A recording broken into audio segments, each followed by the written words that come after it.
নমস্কার বন্ধুরা, বাঙালি রান্নাঘরে তোমাদের সকলকে স্বাগত জানাই।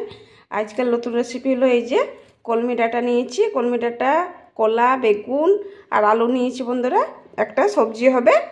তবে বন্ধুরা প্রথম থেকে শেষ অবধি ভিডিওটা দেখো তোমরা। এইবার আমি কেটে নেব। বন্ধুরা আমি সবজিগুলো কেটে নিয়েছি, কলমি ডাঁটা, আলু আর বেগুন।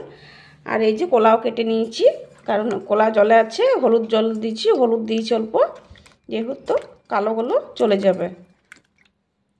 এবার আমি মশলা নিয়ে নিয়েছি। এই যে ধনে জিরে নিয়েছি, আর কাঁচা শুকনো লঙ্কা নিয়েছি, আর রসুন আর আদা নিয়েছি। এবার আমি বেটে নেব। এই যে বন্ধুরা এবার বেটে নেব। রসুন দিয়ে দিচ্ছি, আদা। এই যে বন্ধুরা বাটানো হয়ে গেছে।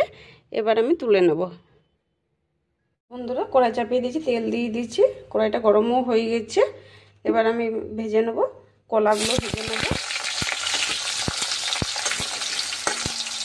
এবার ঢাকা দিয়ে দিয়ে ভাজবো। এই যে বন্ধুরা কলাগুলো ভাজানো হয়ে গেছে। এবার দিয়ে দেবো বেগুন, আলু দিয়ে দেবো, আর ডাঁটাগুলো দিয়ে দেবো, কলমি ডাঁটাগুলো দিয়ে দেবো।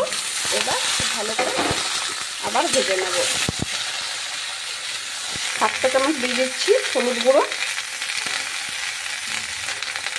আর 1/2 চামচ দিয়ে দিচ্ছি লবণ। এবার আমি খুব ভালো করে ভেজে নেব। এই যে বন্ধুরা আমার সবজিটা খুব ভালোভাবে ভাজানো হয়ে গেছে। এবার আমি নামিয়ে নেব। কড়াইয়ে দিয়ে দিচ্ছি তেল, সরষে তেল, 5 ফোড়ন দিয়ে দিচ্ছি, তেজপাতা দিয়ে দেবো, পেঁয়াজ কুচি দিয়ে নেব। বন্ধুরা পেঁয়াজটা খুব ভালো করে ভাজানো হয়ে গেছে। এবার দিয়ে দেবো টমেটোর কুচি। একটা টমেটোর কুচি করে নিয়েছিলাম। এবার অল্প টমেটোটা ভালো করে ভেজে নেব। এই টমেটোটা খুব ভালো করে ভাজানো হয়ে গেছে। এবার দিয়ে দেবো মশলা, দিয়ে দেবো মশলা বাটিটা ধুয়ে জল দিয়ে দেবো, হলুদ গুঁড়ো, স্বাদ মতন লবণ দেবো, কারণ লবণ দেওয়া আছে। চামচের কম অল্প চিনি দিলে স্বাদ লাগে, খেতে খুব ভালো লাগে। এবার আমি মশলাটা খুব ভালো করে তেল ছাড়া অবধি ভেজে নেব। এই যে বন্ধুরা আমার মশলা ভাজানো হয়ে গেছে, তেল ছাড়া ছেড়ে চলে এসেছে মশলা থেকে।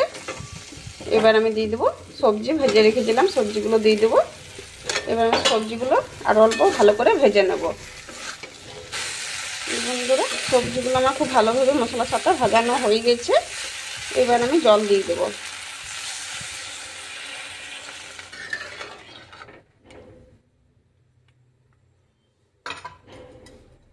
এবার আমি ঢাকা দিয়ে দেবো।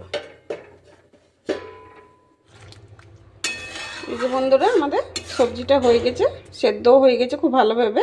এই যে খুব সুন্দরভাবে সেদ্ধ হয়ে গেছে। এবার উপর দিয়ে দেবো গরম মশলা, 1/2 চামচ গরম মশলা দিয়ে দেবো। এবার আমি গরম মশলা দিয়ে ভালো করে নেড়ে এবার আমি নামিয়ে নেব। বন্ধুরা আমাদের কলমি ডাঁটার সবজি হয়ে গেছে। তোমাদের ভিডিওটা দেখে কেমন লাগলো কমেন্ট করে জানিও। ভিডিওটা ভালো লেগে থাকলে একটা লাইক এবং শেয়ার করে দিও বন্ধুরা।